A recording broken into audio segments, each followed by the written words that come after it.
Sonko, c'est un livre qui a laissé des traces. Bassirou, c'est une page vierge qui va commencer à se remplir. Les hommes politiques ont trop souvent tendance à trahir le peuple. Les Sénégalais le savent. Nous ne devons pas trahir ces martyrs. Nous ne devons pas trahir tous ces sacrifices. L'exercice du pouvoir fait ressortir le vrai caractère des gens. Et même avec les meilleures intentions, il met à l'épreuve les amitiés les plus solides. L'histoire est émaillée d'exemples. Le président de la République n'accepte plus l'autorité du parti PASTEF, n'accepte plus l'autorité du président du parti PASTEF. Oui, c'est Koulibaly. Et devine quoi? Il a encore eu raison. Surprise ou pas? Ce qui se passe actuellement au Sénégal nous met tous dans une situation assez gênante. La vidéo de maman Nathalie, notre chère reine-mère des abeilles, est une mine d'or. Enfin, une ruche de miel d'informations. Une analyse que j'ai refusé de digérer en premier lieu, mais qui s'est peu à peu, et depuis 2 ans, imposée comme une prédiction des faits actuels. Dans tout le pays, on a vu des milliers de gens sortir dans la rue pour laisser éclater leur joie après que les premiers résultats ont fait apparaître la razzia au premier tour de Diomaye. Une vague d'espoir, un tsunami de satisfaction s'est abattu sur le Sénégal ce jour-là, suite au séisme politique qui a secoué la terre de la Teranga pendant toutes ces années. Des scènes de liesse partout dans le pays ont exprimé le ouf de soulagement du peuple sénégalais. Ce peuple qui s'est levé comme un seul homme. Ce peuple qui a su dire basta. Dafa doy. Enough is enough. Nous voulons du sang neuf. Mais la joie légitime n'empêche pas l'apparition de certains questionnements que j'ai pu recenser ici et là. Il y a ceux qui sont frustrés parce qu'ils pensent que cette victoire devait revenir à Ousmane Sonko lui-même et non pas à un candidat de substitution. Il y a ceux qui s'inquiètent de certains soutiens. Il y a ceux qui s'interrogent sur un ralliement du Sénégal à l'Alliance des États du Sahel. Il y a ceux qui se demandent comment l'attelage Diomaye-Sonko va fonctionner, etc., etc. Sonko, moi Diomaye. Diomaye, moi Sonko. Voici le slogan qui a convaincu la majorité des Sénégalais à se lever tôt un matin froid du mois de Ramadan. Khedd et aller voter pour l'homme à la barbe. Voici comment le reconnaître. C'est lui, Sonko. Enfin, c'est Diomaye, inconnu par la majorité de son électorat. Il fallait même à ce stade un signe distinctif pour que le peuple vote un projet sans se tromper, ou à minima vote pour les idées d'un homme, Ousmane Sonko. Ainsi, Ndogo jubilé. C'était la suite logique. Le peuple décidé. Concernant les soutiens douteux, la coalition Diomaye Président est aujourd'hui l'épine dans le pied du projet. Pour l'AES, nous verrons plus tard dans cette vidéo la position pourtant très claire dès le début du président fraîchement élu. Oui, nous avons refusé de voir la réalité en face, moi en particulier, qui le défendais, comparant la CEDEAO à une voiture, dont si le chauffeur alcoolique était remplacé par un chauffeur sobre, roulerait droit et surtout roulerait pour le peuple. Donc je comprenais, entre guillemets, la position du président Diomaye pour la CEDEAO. Et quant à l'attelage Diomaye-Sonko, il fallait coûte que coûte le rompre. Tout d'abord, je veux féliciter le peuple sénégalais. Cette victoire, c'est avant tout la sienne, celle des cadres, des élus, des militants, des sympathisants du PASTEF, celle de tous ceux qui, sans être enrôlés au parti, ont cru au projet. Ceux qui, sans être partisans de Sonko, se sont aussi levés, sont descendus dans la rue ou sur les réseaux sociaux, ont affronté la répression, les tentations de 3e mandat, se sont inscrits, sont allés chercher leur carte d'électeur, ont battu campagne et sont allés voter. Le peuple a parlé. Rendons gloire au peuple. Voici un fidèle résumé de plusieurs années de combat du peuple sénégalais contre le pouvoir du système France-africain. La question qui se pose aujourd'hui est, tous ces efforts ont-ils été vains? Vous le savez, ça fait des années que je soutiens mes amis de PASTEF et du collectif Frappe France Dégage, de celui que j'appelle affectueusement mon voisin et camarade Guy Marius Sagna, pour sortir le Sénégal des griffes de la France-Afrique. J'ai tendance à penser que Guy Marius Sagna aurait été le candidat idéal. Aurait-il pu mieux résister à la réalité du pouvoir? Je me le demande.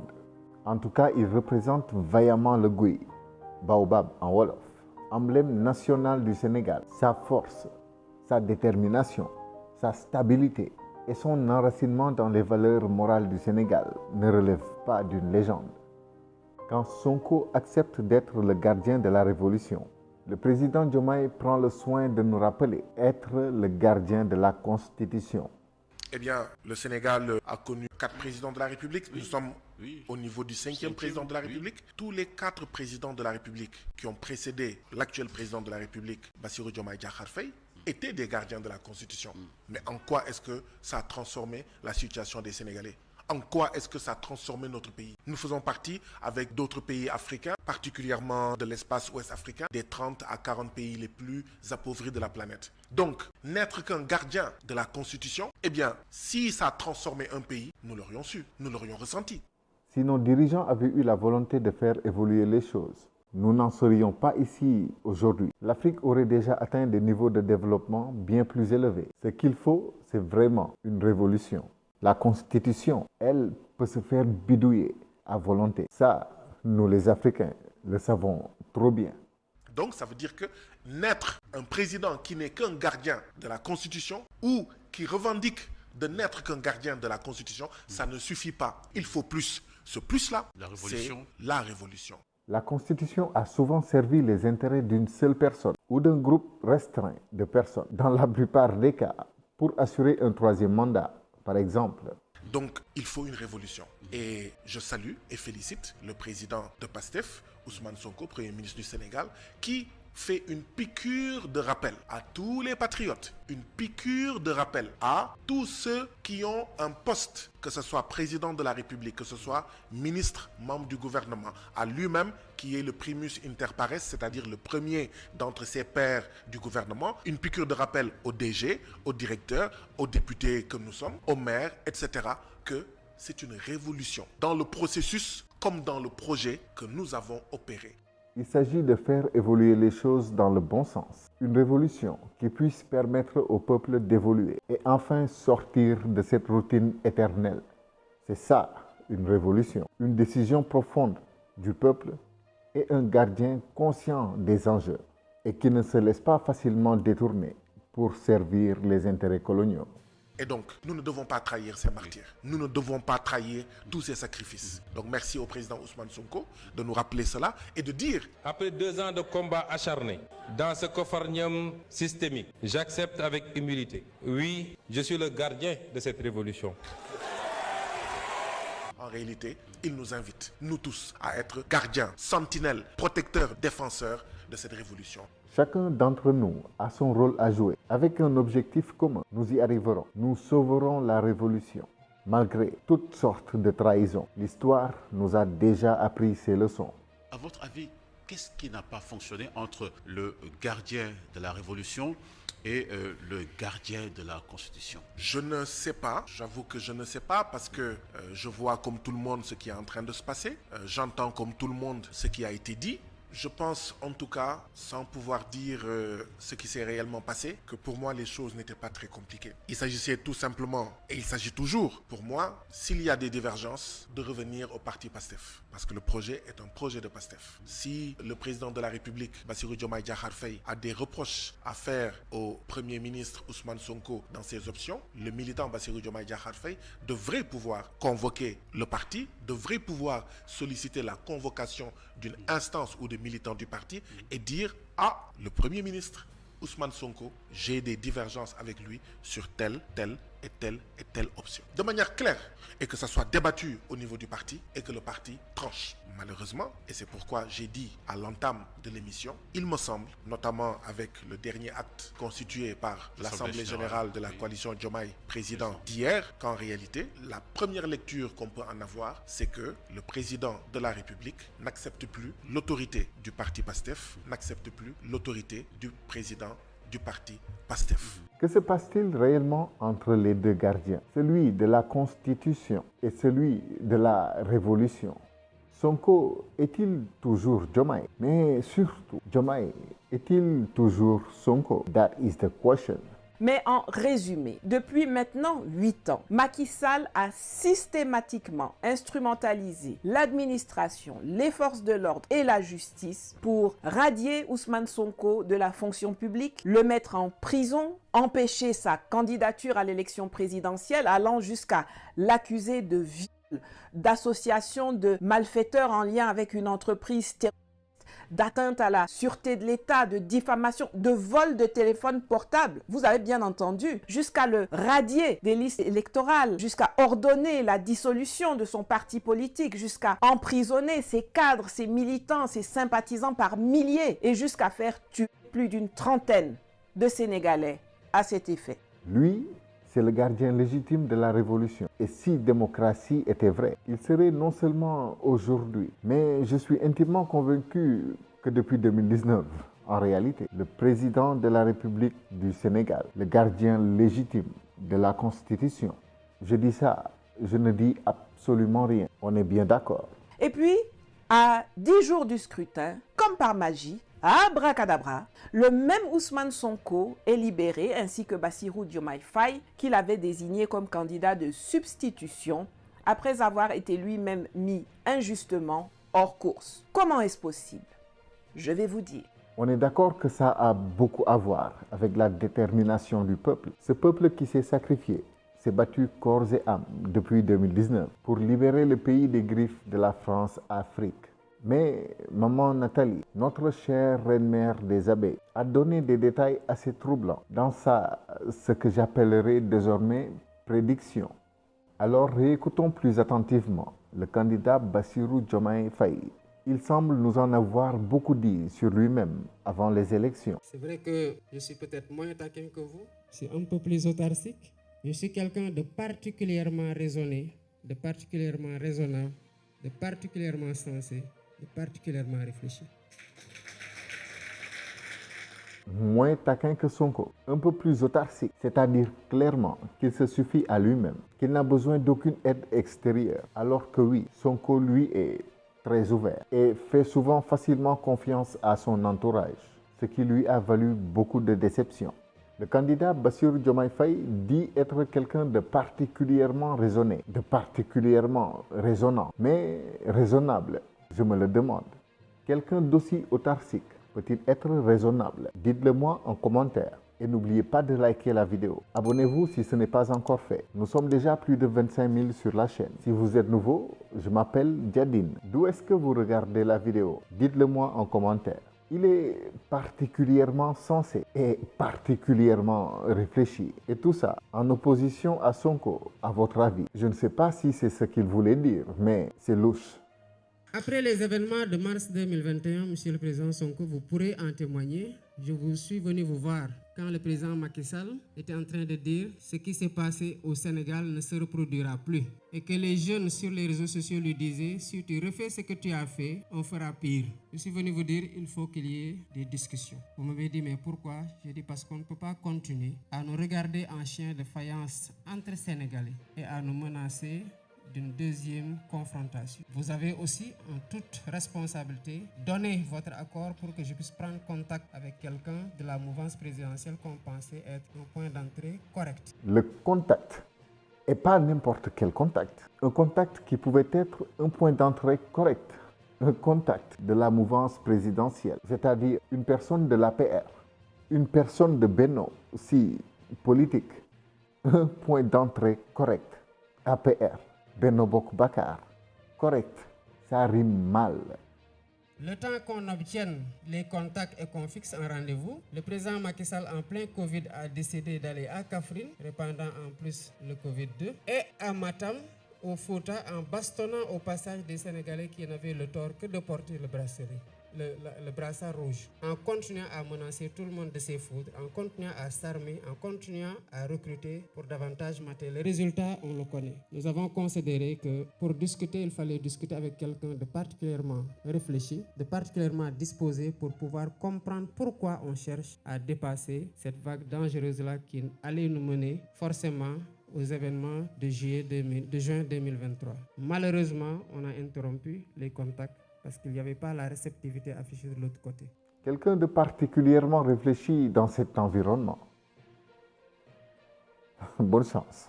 Mais cela ne me surprend pas qu'il n'y ait pas eu la réceptivité escomptée. Je sais, ou j'ose espérer que le secrétaire général du PASTEF à l'époque voulait de bonne foi une désescalade. Mais désescalade sans justice n'est que ruine de l'âme. En 2023, j'ai personnellement, parce que j'étais en prison, vous étiez sous blocus. J'ai pris la responsabilité, je vous en ai informé par la suite, de contacter son fils après le discours du 3 juillet pour lui dire, à partir du moment où votre papa a décidé de ne plus aller aux élections, vous êtes la seule personne à pouvoir l'aider à sortir par ce qui reste de la grande porte. Et que tous ceux qui veulent être candidats aujourd'hui vont l'encourager à continuer la répression. Ok, d'un fils à son père, peut-être. Peut-être que le fils a un accès particulier dans la raison de son père. À part ça, je ne vois absolument pas comment le fils du Salengari Bourguédé pouvait apporter quoi que ce soit de positif. Sinon, est-ce que cela veut dire que si Macky a lâché l'affaire, si Sonko et Diomaye ont été libérés, que c'est grâce à Amadou Sall? Enfin, je présume que c'est de lui qu'il s'agit. Je ne sais plus si le candidat Diomaye a mentionné son nom. Je n'ai pas été écouté. Au contraire, qu'est-ce qu'on a dit? Ils auraient pu négocier quand ils étaient en mars 2021 parce qu'ils étaient en position de force. Mais qu'est-ce que vous avez fait en mars 2021 lors de votre discours du 8 mars? Vous avez dit que le président Macky Sall, il reste 2 ans et que ces 2 ans-là, encadrons-le, aidons-le à finir et qu'il transmette ce pays-là en paix pour qu'on continue à le travailler. Ok, donc la discussion avec le fils du Salengari Lamtoro Bourguédé était un échec. Heureusement alors, pour l'honneur du pays, Sonko Diomaye, les milliers d'otages, de prisonniers politiques n'ont pas été libérés grâce au fils du président. Et voici la différence entre une personne autarcique et Ousmane Sonko. Il avait le pouvoir de mettre ce pays dans un chaos total et d'éjecter le Bourguédé de son trône en mars 2021. Mais il a fait un discours responsable, appelant le peuple à prendre son mal en patience, à souffrir encore pendant 2 ans. Enfin, ce n'est pas qu'il voulait la souffrance du peuple, mais il fallait vraiment que les choses se fassent dans le respect des règles de l'art. Il nous fallait utiliser la démocratie contre ce système. Même si, nous le savons tous, ce système lui-même ne croit pas en sa démocratie. En tout cas, pas dans nos pays du tiers-monde. Mais c'était une belle occasion à ne pas manquer. Il y a eu autre chose qui a été dit, mais puisque nous sommes dans des moments dits de décrispation et qu'il n'est plus notre adversaire, je pense qu'on peut même ne pas aller dans ces relations-là. Juste pour dire que, à quel point moi je tiens à la concertation et au dialogue. Et cela a été tout le temps la posture de PASTEF, de continuer à entretenir ce dialogue-là, si tant est que les conditions de sa tenue obéissent à des règles ou à une logique de sincérité qui vont aboutir à des conclusions qui seront convenues, consensuelles, appliquées par toutes les parties prenantes. Était-ce une erreur de sitôt décrisper la situation? Ou était-ce la seule façon de récupérer le pouvoir sans un drame encore plus gigantesque? Le Salengari, lui, en tout cas, en a profité. Et depuis, il n'a pas remis les pieds dans le pays. Donc, apparemment, il y a eu un deal. Ce mot que j'ai refusé d'accepter de la bouche de la reine-mère de Yamba. Voilà Bassirou Diomaye Faye en toute discrétion aux côtés de Ousmane Sonko dans le cadre du projet que nous portons tous aujourd'hui dans la coalition Diomaye Président.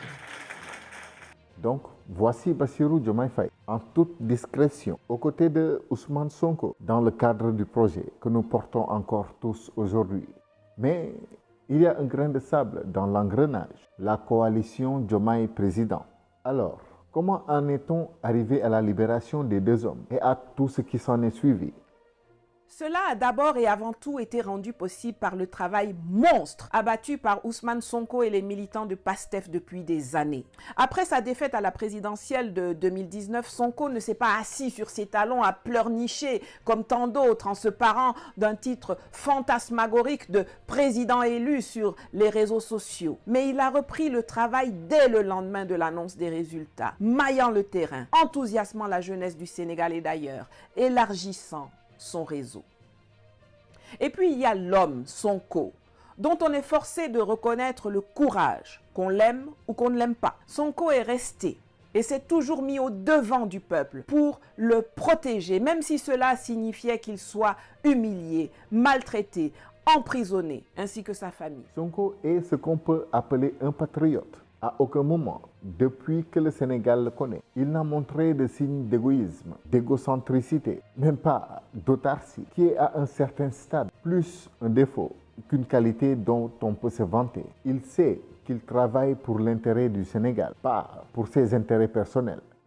Enfin, il est évident que le PASTEF a une capacité de résilience et de réinvention de soi extraordinaire. Ils ne sont pas nombreux, les partis politiques, capables de continuer à fonctionner et même à lancer une campagne électorale présidentielle avec une bonne partie de son leadership en prison, dont le président candidat naturel du parti et le candidat de substitution, dans un contexte de musellement violent. Niveau résilience, ça me rappelle l'ANC d'Afrique du Sud. En effet, PASTEF est un mot wolof qui signifie le don de soi, la détermination ou l'abnégation. Le choix de ce mot comme acronyme du parti n'était pas un hasard. Patriote africain du Sénégal pour le travail, l'éthique et la fraternité.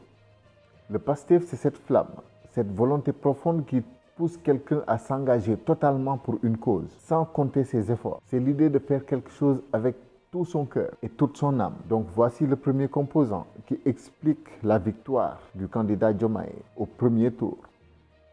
Alors entre en jeu la deuxième composante qui explique la razzia électorale pour Diomaye, avec une victoire au premier tour malgré la présence de 18 autres candidats sur les bulletins de vote.